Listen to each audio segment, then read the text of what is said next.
अगर तुम Korean series को देखना पसंद करते हो तो तुमने कहीं ना कहीं सुन लिया होगा कि रिसेंट टाइम में एक कोरियन एक्ट्रेस की डेथ हो चुकी है।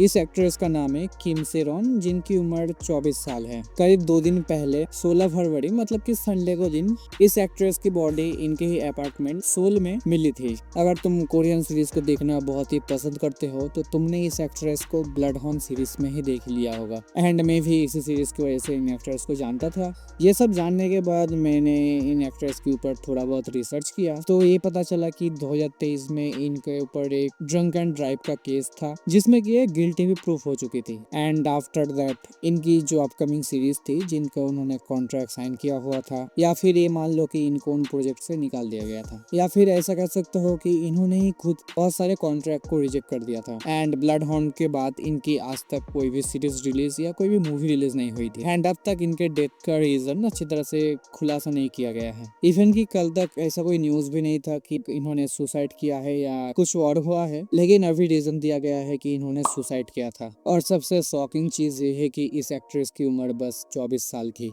एंड इससे 2 साल पहले 2022 में भी एक कोरियन एक्टर का डेथ हुआ था जिनका नाम था किम मिन जे, और इनकी उम्र 32 साल के आसपास थी।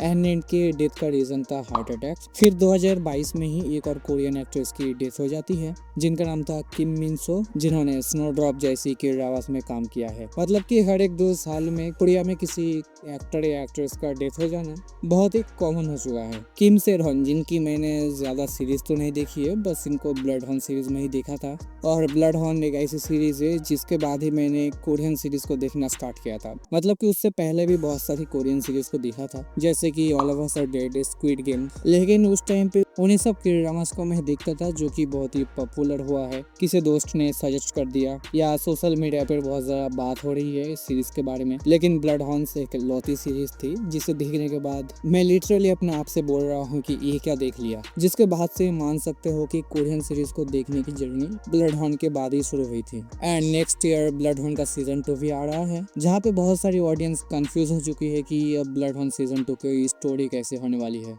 तो आई थिंक कि ब्लड हॉर्न सीजन 2 की स्टोरी चेंज हो सकती है, मतलब कि कुछ अलग स्टोरी होने वाली है सीजन 2 की।